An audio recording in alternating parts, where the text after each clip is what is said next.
There we go. We're live. Yes, Hi. we are. Hello. Welcome to the Greencow Show. It's been a while, Yes, it has been a while. a little bit. But we're really excited that we can bring to you our second episode of the newly reimagined, redesigned, and exciting. What was that face for? Started with newly. I didn't even think of that. It's newly. We're so happy to be here, and we're happy that you're watching this. And I'm Lee. He's newly. No. All right, back to what I was saying. The newly reimagined and redesigned Greencow Show. We are glad that you're here with us. If you're watching live, say hi. Let us know that you're here.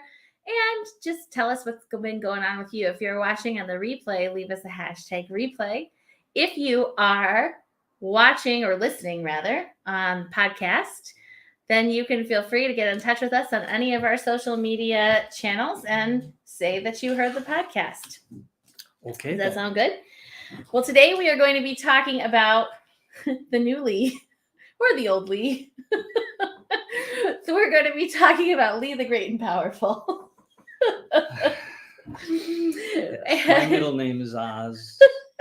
It's not Oz. I'm going to stop laughing because someone on YouTube said it was annoying. Okay, great idea. All right. So we are going to be talking about Lee's experience and his story and the things that he's overcome in his life and what wisdom he might have for you. Because of that, that's really exciting because, as most of you know, Lee has really helped me with my business and I would say, is one of the major reasons why I'm where I am today. And even though that's not where I'm going to end up, I still have lots of room to grow. It's We all do. far cry from where I was when I met him. So this is going to be some really good stuff. Again, if you're watching live or on the replay, say hi and just let us know. We'll be taking questions in the live stream as well. So if anybody has a question for Lee, I can't guarantee he's going to answer it. You could ask him, like, what's his favorite flavor of ice cream or something weird like that. Or you can ask him what advice he might have for your business. And you don't have to do that live. Of course, if you're watching the replay, you can't do it live. So, but you can put something in the comments and I will message. I'll get back to you on that. You can also, they're in the description, there's a link to where you can book a free call with Lee and he'll give you some one-on-one time to answer questions and talk about your stuff and how you might be able to help. So before we get into that, I do have a few announcements regarding our Greencow nonprofit. One of the things that we are focusing right now is the creation of mentor groups, which are virtual and or live in person. I guess they're all live, but virtual or in person groups of people who have similar goals in terms of business and career. So we're putting together some mentor groups for people who are involved in crafting businesses, for people who are doing some teaching. We are putting one together for yoga teachers, and just various other folks. So if that's something that you'd like, if you'd like to be involved in a low pressure group of other people who are pursuing similar interests, let me know. Is there any cost? That is a free program. That is a free program. If you're interested in being a mentor, that's something that could give you a little bit of fun experience with some leadership. That's not a whole lot of commitment. So let me know about that too. You don't have to be local to where we are. We're in the Chicagoland area. But if you do happen to be in this area and you'd like to provide a free space for one of our mentor groups to meet in, happy to hear about that as well. And then we are going to be resuming in October with some classes and training. You'll hear more about that later. Of course, we are also always taking sponsorships and donations. So if you need some help with where to send that, you can get in touch for with the us. people who want to be back here. You can be back. But if you don't want to be back here and you just want to send us a donation, that's okay too.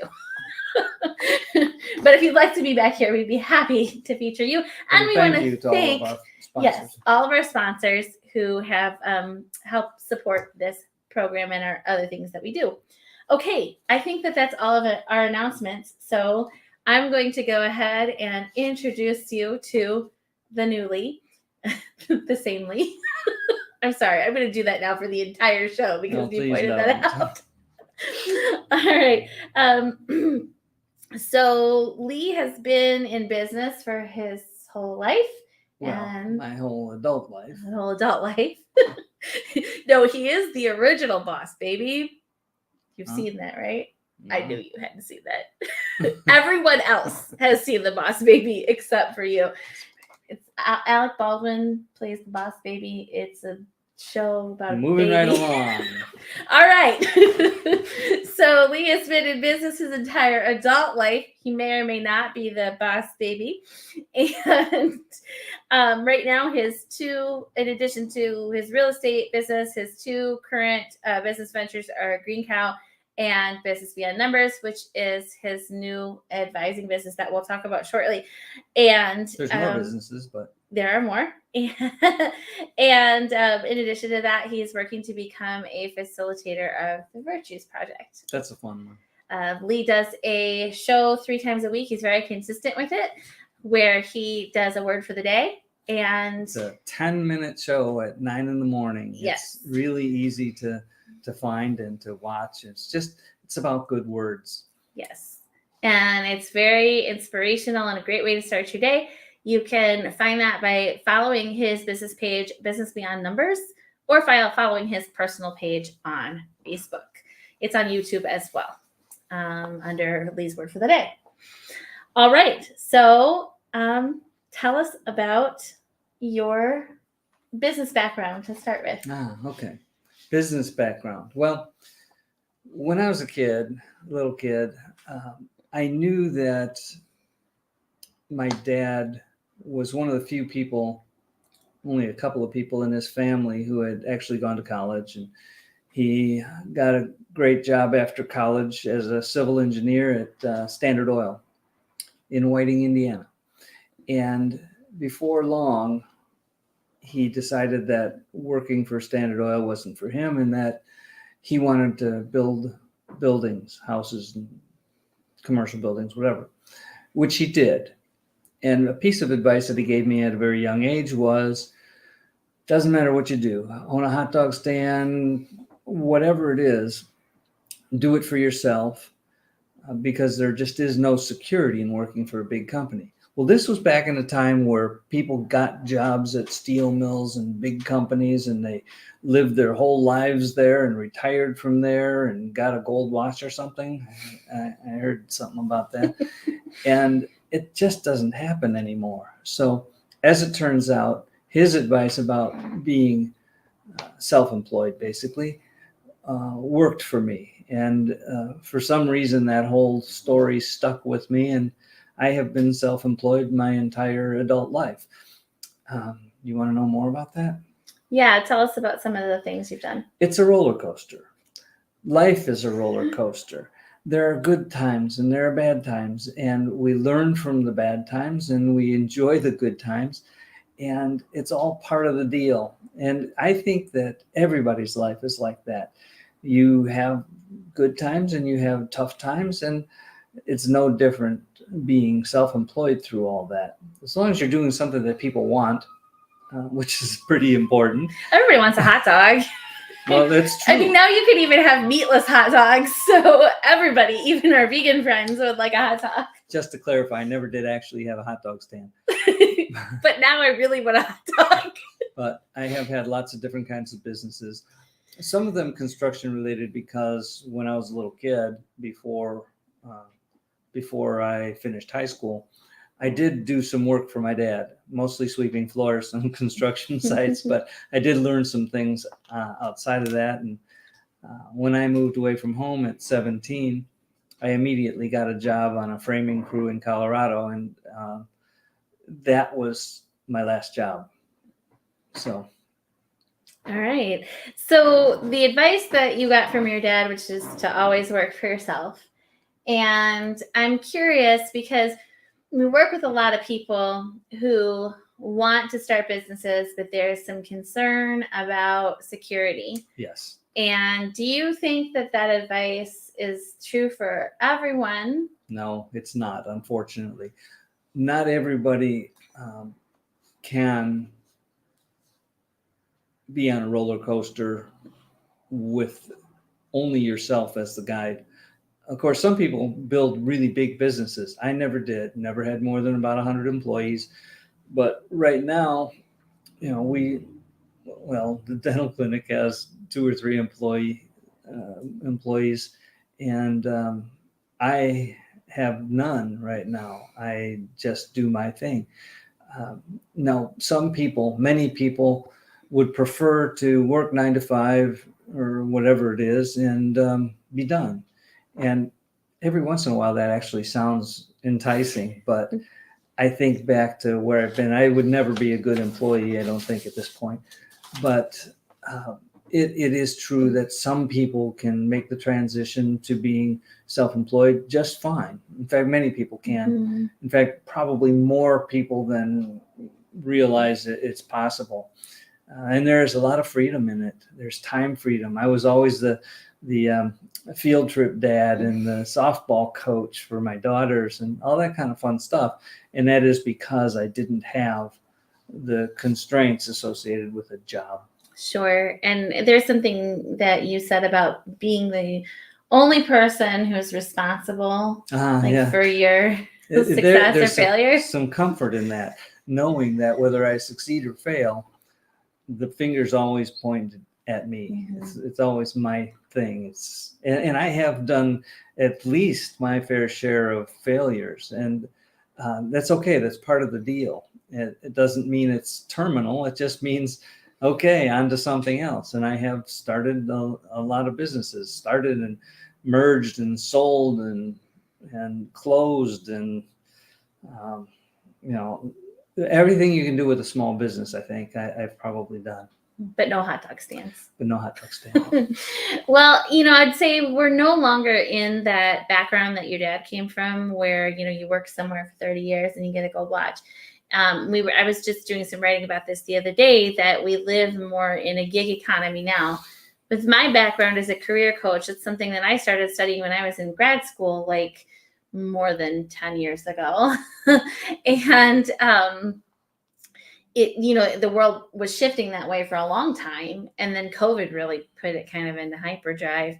But what's interesting now is that, it really is possible and kind of like you said, almost preferable to have a mixture of sources of income, or your career kind of comes from multiple places. So, personally, I tend to be with you. I don't think I could ever get a job again. I was always I had a business and then I was a professor, which is a little different because, there's not really as much, there's a lot of freedom in that kind of a role. But, I think that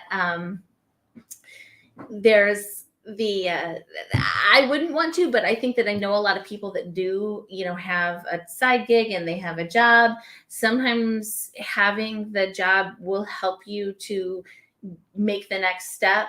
I know people who take jobs so that they can learn a new industry, they can get the certification or degree paid for, they can make connections in a specific area. My biggest thing is just, let's do it strategically, have a plan. And I don't necessarily think that fear needs to play as much of a role as it does for a lot of people. Right. Can I say something about multiple sources of income? Sure. First of all, it's a great thing. It has been good for me. When one business is doing well, maybe another one's not. That's always a good thing. The one thing you don't really want to do is try to start 3 different multiple sources of income at the same time, because chances are it's going to be really hard to develop any one of them. So yeah, I'm kind of learning that the hard way. Okay, so focus Right. is important. That's my word for myself for the year. And we have to be able to really focus on one thing at a time until it gets moving along. And then you can change your focus. Mm-hmm. Some businesses can run without you. Some can't. It just depends on what they are. Right. And I would say if somebody is watching this that is really feeling like being able to be in business for yourself would be something that would be of great value to you and your family, Lee would be a great person to talk to about that. If you're if that's how you are leaning, but you feel like there's some fear of a lack of stability that's holding you back, Lee would be a great person to talk to about that. Perhaps. I wanted to say one thing about this whole notion of business. And I did go back to school when I finished an MBA degree in 04, which has been a long time ago now. But The year I graduated high school. I didn't get an MBA because that was a stepping stone in my career. It was on my bucket list, and that's all. It was just something that I really wanted to do. Are we going to talk a little bit about education at some point? Yeah. Mm-hmm. Should I talk about You can that talk now? about it now, sure. Okay. Well, it's important that you know the business that you're in. I knew that I would be in business. That doesn't mean I need an MBA. It just means I know the business that I'm in. And since I've been in lots of different kinds of businesses, it's good that I had some basics from business school. But quite honestly, my education comes from actually being involved in businesses. Mm-hmm. And it's just fine. Not everybody needs to go to college to be successful. It's just not necessary. It depends on what you want to do. If you want to be a brain surgeon, you can't do it without med school. It's not recommended. It's not legal. But many really interesting, fun, and rewarding jobs or businesses can be done without college degrees, and more so now than it used to be. But there is a value to learning. Absolutely. We should all be lifetime learners. For me right now, my learning focus is on the Virtues Project, but I'm interested in learning all kinds of things all the time. Part of that is just because if we don't exercise our brain, it's kind of like our muscles. It just sort of turns to mush. Yeah, we don't need any mushy brains. Yeah.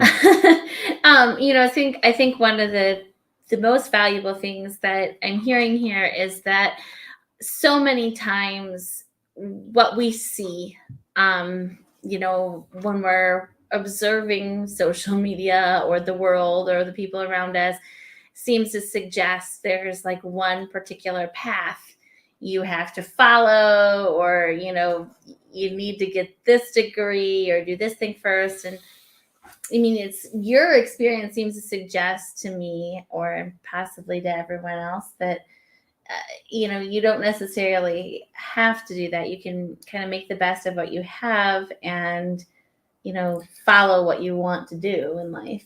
It kind of reminds me of flying airplanes. If you're going from Chicago to Denver, you take off in your airplane and you're heading right for Denver. Did I say Denver? Mm-hmm. Okay. Well, within minutes, you have to adjust. You're not going to be heading right at Denver. You're going to be heading in a different direction because the winds and the weather and air traffic, whatever, lots of things are going to cause you to adjust. Your goal, getting to Denver, is the same, but the path you take to get there is different. And it's the same with business and life. Your path may go all over the place to get to where you want to go, and that's just fine, as long as you don't lose sight of where it is that you want to go. Mm-hmm. My path goes all over the place because I don't know where anything is. Most people's do. In fact, there are very few people who don't take some significant turns and twists on the way to wherever they're going. Sure.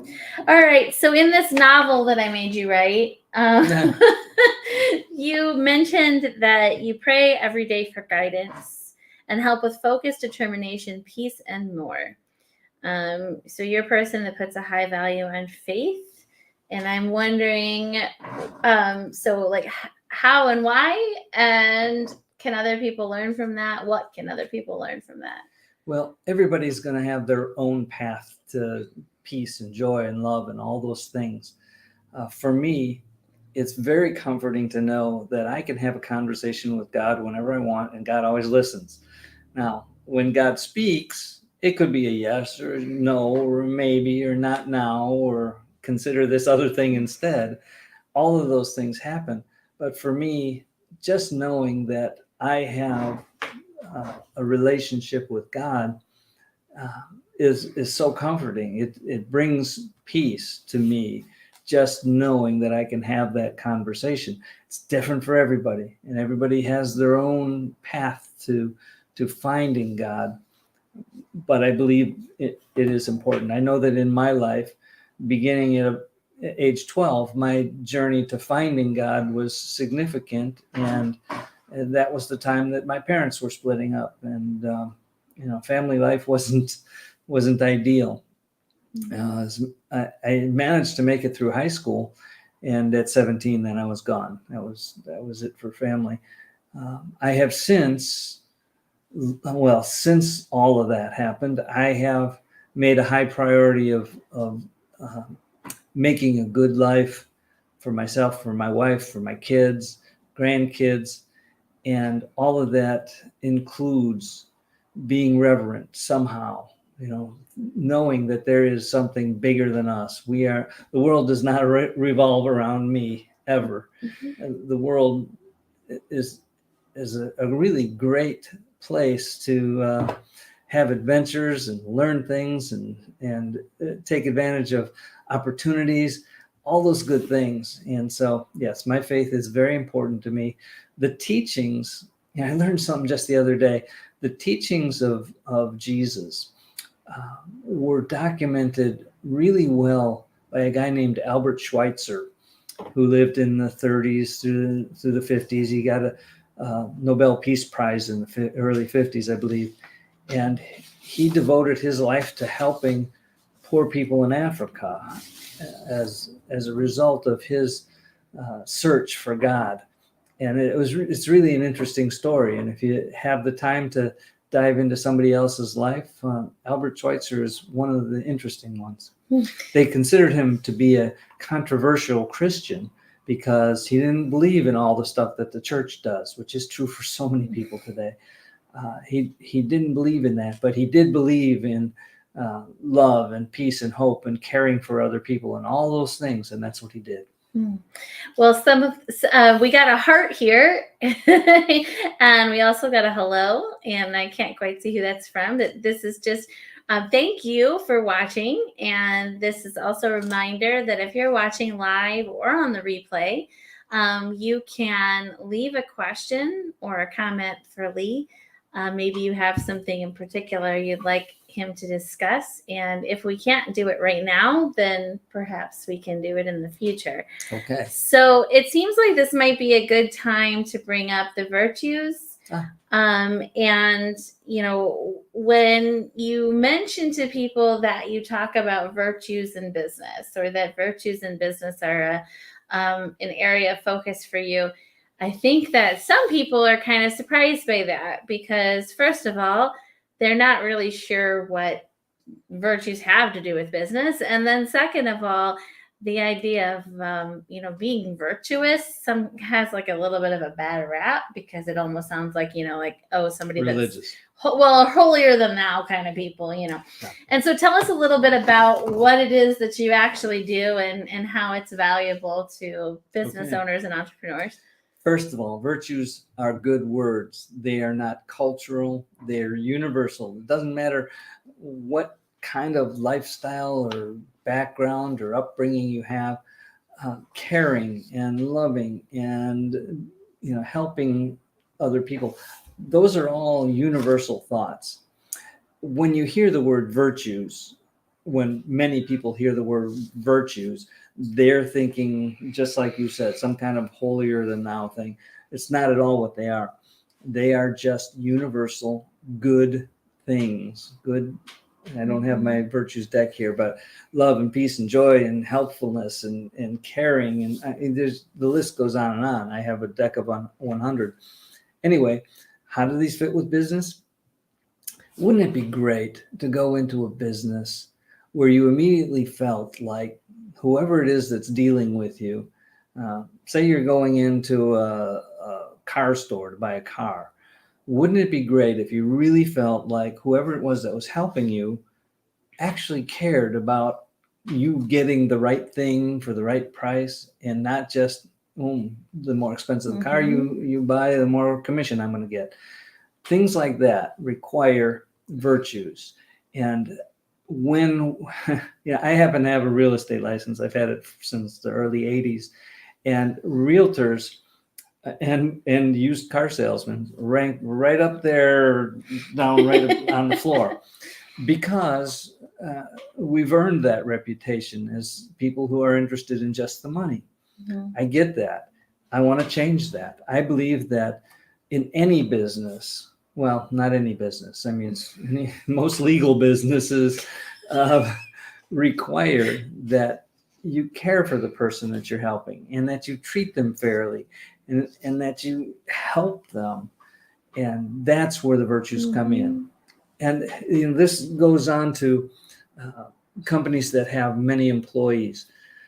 I've always been an employee first kind of a person. I believe that if you have employees, they are your first concern. All of your stakeholders, of course, the owners, the employees, the suppliers, everybody involved needs to be cared for. But if you have say a retail business or maybe a restaurant, it's really important that you treat your employees well. And the reason for that is because if you don't, how well are they going to treat the customers? If they feel like they're just there because they get a meager paycheck, and they're not really happy about that, and there's nothing there for them except they can make their rent payment, that's rough. It's rough. It's not the best way to go. So I believe that by taking care of our employees first, our employees will take care of the customers. Things like that. That requires some virtues work. And that's what I really enjoy doing right now, is teaching people about how virtues affect every part of your life. Yeah, when you said that about the car salesman, I was immediately drawn to the fact, or I remembered the fact that I'd had a challenging situation with the car, and I had somebody that was really looking out for my best interest. Awesome.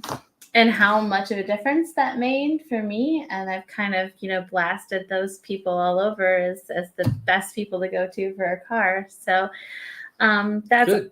Yeah. Good. I believe there are example. good people in just about every business. Now, obviously if it's an illegal business or something, that's a different story. But when you go to buy something, washing machine or a car or a bed or whatever it is, you can tell pretty soon, pretty early in the conversation, if somebody's really caring for you. And that's virtues. Yeah. And I think that some of what your training does that I found really valuable is that so many times, we've talked about how operating out of fear can be very challenging. And when you own a business, or especially when you're first starting a business, that can be something that's very, it's easy to do that. And sometimes when we operate out of fear for so long, we just don't want to let go of that fear and focus on some of the more, beneficial things like the virtues. And some of that, what the training and teaching does is kind of suggest that we can let go of that fear and focus on these other things. We're almost always working out of either fear or love, one of the two. And when we get to realize which one it is that we're paying attention to, then we have an opportunity to change it. So, speaking of opportunities to change things, one of the focuses of this particular episode is about transforming challenges into stepping stones to success.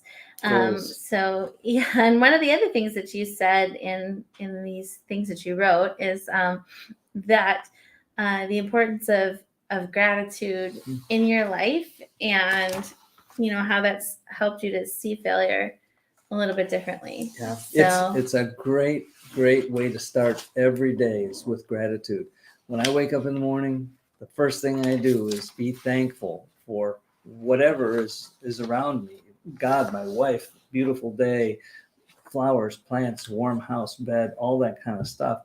There's so many things for us to be grateful for, and you don't have to work to do it. It's just there. And you mentioned something that reminded me of goal setting, which is super important. We need to set and achieve goals all the time because that moves us towards something that we want. And so goal setting and achieving is a big part of what I really enjoy. And it starts first thing in the morning when I get up. My wife usually gets up about the same time. First thing we do is we make the bed. And that's a habit now. It's just when you get up, you make the bed. See, that doesn't work in my world because there's a dog in it, a cat in it, probably 2 kids in it. And I'd rather not wake up that whole zoo. I get that. So find something else that you can do to get a success, to get a win first thing in the morning. And it sets the tone a little bit for the rest of the day. It doesn't have to be making your bed. It can be whatever it is that works for you. So we have a comment here. I think this is Tom Bilick. I'm not 100% sure, but I think it is. And he says, fear right before I walk on stage with this microphone is in my hand, turn a switch on. Yeah, fear in and of itself is not a negative thing. No, butterflies are a good thing, especially if you're an entertainer or an MC and whatever it is that you're doing. And if this is Tom, I mean, you are a very talented person, and that's awesome. It's fun to watch a person who can take that microphone and switch on, and that's a great thing. Yeah, and I want to say too, one of the things that I've learned is a lot about how fear and some of those other things that we see negatively are. Oh, it's Angela. Okay, Angela's there too. I know Tom was here a minute ago. Also, for some reason we can't see your guys' names. I don't know why. I think that has something to do with StreamYard. It could be. But one of the things that I learned is, how some of these things that we start to see negatively, like fear, those play a role in a very important one, in our kind of like biology. Because fight or flight kind of fear? Yeah, like if we're, well, and there are 4 fear responses. Flight, what is it? Fear, fight, fawn, and one other. There's 4. And yeah. And what that does is we see a bear and we're going to run, right? Like we need to have that. No, we're just going to run faster than the person next to us. Well, there's that option. But that's bad. I take that back. Well, I don't want to be around you because I'd definitely be slower since you walk super fast. Okay. We've had this conversation. But the idea of that fear isn't necessarily negative. It's a biological thing. It's good that we have that. We know if we touch a hot stove once, we don't want to do it again. Like we have these things to help us survive because we are a little bit more intellectually complex than some other creatures out there. Sometimes we can take that too far the wrong way. But when we consume things like what Lee gives to us through the Virtues Project, it can help you make more intelligent choices about how you successfully use that fear. Like if you're a performer and you use those butterflies to help you be a more successful performer, like if perhaps you work really well under pressure and you use that to help produce something good, I think that's completely fine. But what Lee teaches is, how to be kind of more mindful about that stuff and balance it with, other things. So I think that's good. We're just about out of time. In fact, we're over time. Oh gosh, this was just getting fun. Oh, sorry. We can do phase 2 next time if you like. So what I like to say to our audience of viewers and listeners is if you are watching on a social media platform, leave a comment if you have a question that you'd like Lee to answer. If you have something that you feel like he could give it a good perspective on, you can always send a private message to either one of us also. And in the description, it does tell us how you can find Lee online and book a free call. If you are listening to the podcast, that's probably the best way to get in touch with Lee is to go to businessbeyondnumbers.com and book a free call where you guys can talk about how he might be able to help you. But with all of that, do you have any closing thoughts? Well, you for our mentioned group? businessbeyondnumbers.com, which is a website that it will allow you to reach me. The title, The Business Beyond Numbers, is all about what is it that's important to business that's beyond the numbers, and that's mostly the virtues and all that kind of stuff. Not to suggest that the numbers aren't important, because they are. If you are a small business person and you're just really struggling, you know that negative cash flow is not your friend. And so you need to address the numbers. You need to make sales. You need to make the business sustainable somehow. Otherwise, you have to have some other source of income. Maybe you're sitting on a pile of money, whatever it is. If you're sitting on a pile of money, just call us over.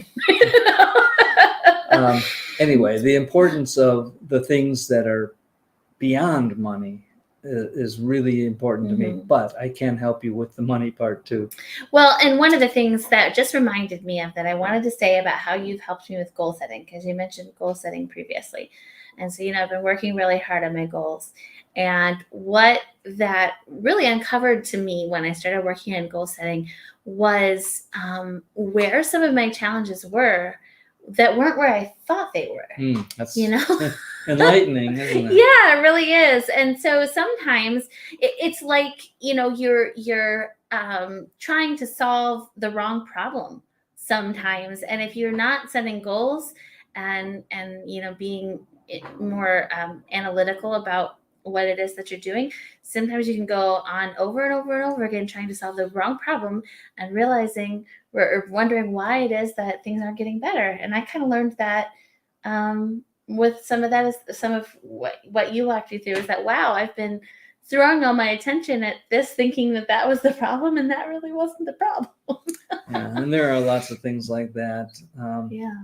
A lot of people think that if I just had some more money, or if I just had this or just had that, then everything would be fine. And that's almost always, not always, but almost not actually true. Because it goes back to your own character and your own habits. And so like when you don't have those under control, then so many times like we start to do the same thing over again, even though the circumstances are different, which is what I often tell my clients too when they're looking for other jobs and they're thinking my job is so horrible and if I just had a better job. And I'm like, just make sure it's not you. Well, in closing, I would just like to remind everybody to be the light, to be that source of hope and peace and joy and love for everybody around you, everybody who has anything to do with you, whether you're in business or not, whether you would like to be in business or you're perfectly happy with your job. Either way, be that light that you see them every once in a while. You see the people who are just joyful, and it shows. And if we can all do our little part to be and to bring more joy and life to the world, that's a good thing. This is a challenging time for so many people. Help somebody out. That's a good thing to do. Sure. All right. Well, thank you for all of that today. Well, thank you. I think that it really will help a lot of people. I appreciate those of you who watched live with us. I know someone said they're going to send you a private message. Again, if anybody needs to talk to Lee, you can send a private message. How do people do that? So if you're watching on Facebook, you can send a private message to Lee personally. If you're watching on his page, this is being multi-streamed right now. It's also being streamed to Greencow Show. So you can message the Greencow Show page. Of course, if you can't figure out how to private message Lee, and by the way, if you do private message him, I will prompt him to check that. Because occasionally he's like, what message? Where? There's so many ways people can get in touch with us. But if you can't figure out how to private message Lee, you can always go to businessbeyondnumbers.com and book a call there. That is a free call, and it's not there's not like strings attached to it. So that is an option if you can't quite figure out, where's the best place to private message, because we do have this multi-streamed right now, and it is also going to be coming on so podcast. If we're friends on Facebook, for example, can somebody just message me that way? They can message you if you're not friends too, but it's a little bit harder to get it because it comes into a request folder and all that fun stuff. So. Okay. If you have trouble reaching me, and I hope you don't, I hope I'm easy enough to find. Somehow let me know, even if it's Smoke signal. whatever it takes. No, we'll get you a message. I'll make sure. But you can always go to businessbeyondnumbers.com and book a call. That's pretty flawless. So, all right. Well, we want to thank everyone who watched with us live. We want to thank everyone who watched us on the replay and who will listen to the podcast, as well as our sponsors. Remember that if you would like to become a sponsor, please feel free to reach out. We are always happy to take sponsors and donations. If you want to learn more about our mentor groups and other programs, you can go to GoGreencow or greencowshow.com and leave us a message. We will be doing another episode next month, and we're going to be looking for a guest to feature. So if you want to be that guest, make life easy for us and reach out to us now and say, hey, I want to be on the show. All right. I think that's everything. Okay, great. Well, thank you again. And thank you all for watching. And I look forward to talking to anybody who wants to talk. All right. Bye. Okay, bye-bye.